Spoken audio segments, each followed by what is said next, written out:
was after the recession, Brody, when speaker bookings came back, because they dropped off about 80% during the recession.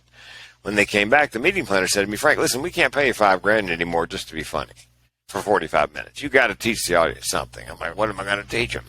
I got a book from a friend of mine named Judy Carter.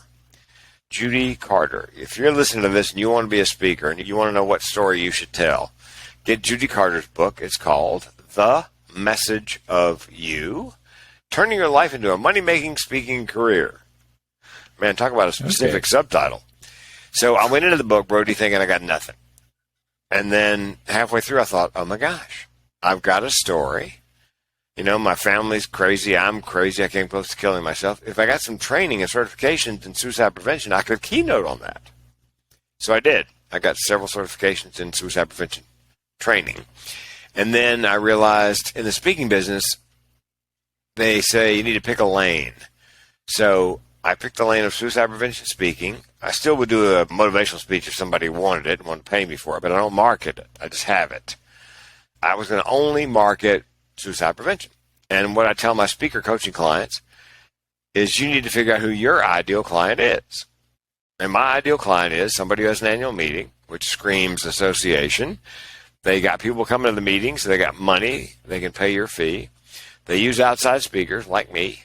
And here's the number one. It's the linchpin, Brody. They have a desperate need to hear what you have to say. So I selected 6 of the top 10 at-risk occupations for suicide. Dentists, veterinarians, physicians, attorneys, agriculture, and construction, by the way, is the number one at-risk occupation for suicide. 1,000 people die every year by accident in construction. Roughly 5,000 die by suicide in construction every year. That means you're 5 times more likely to jump off the building than fall off it.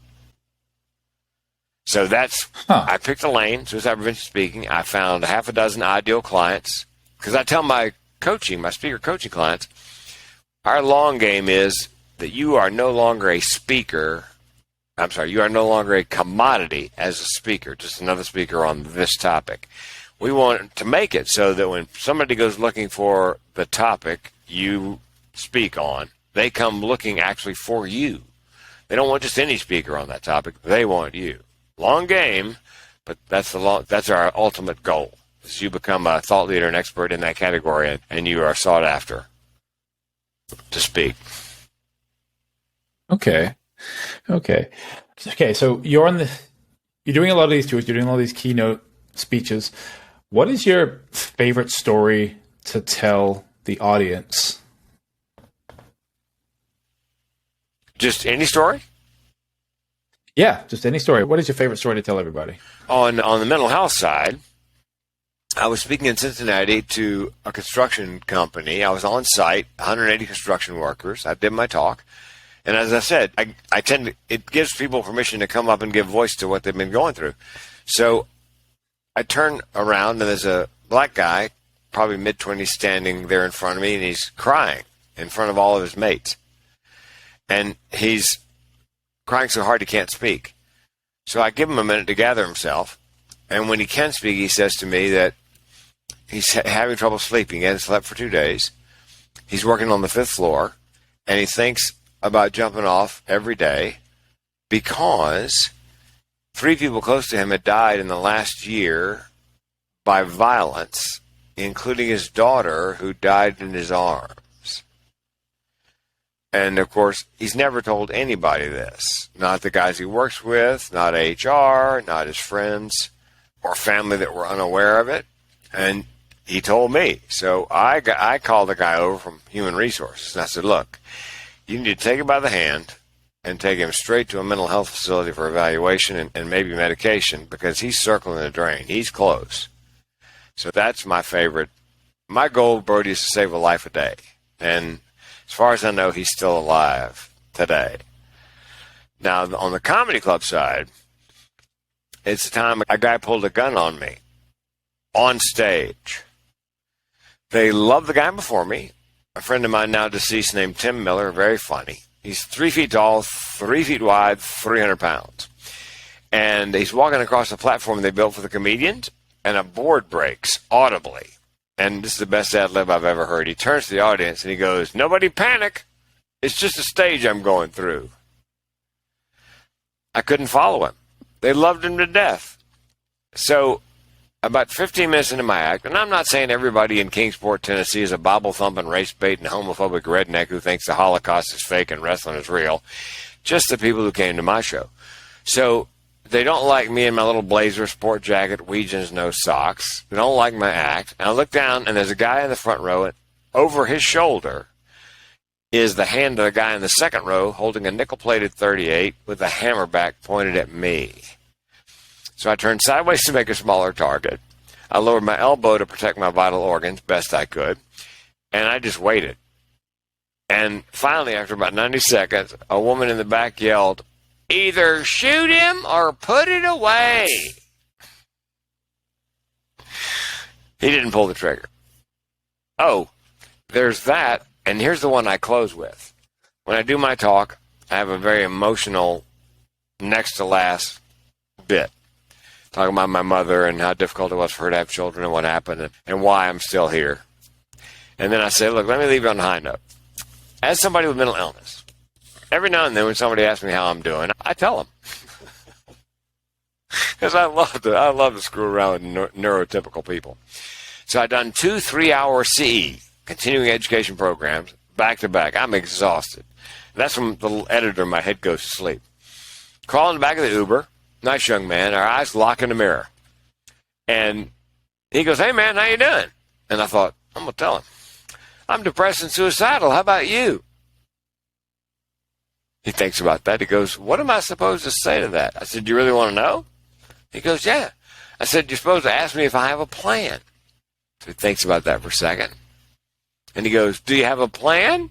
And then it hits him. And he slowly turns and goes, "Does it involve Uber?" Brilliant. Yeah, that's my favorite. I close with that one. I love that. That's amazing. Let's talk about today. You've been doing this for a long time. Like your whole mission is to save one life a day. What about your mental health every day now?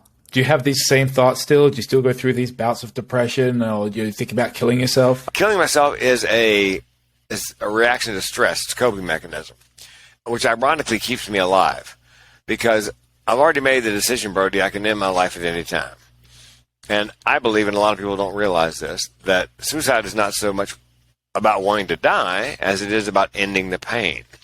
And because I know I can kill myself at any moment, I can stand a great deal more pain because I'm in control. Ironically, my chronic suicidal ideation helps keep me alive. And I have a self-care plan for the depression. It's diet. I'm on the keto diet. I do intermittent fasting. Exercise. I'm getting ready.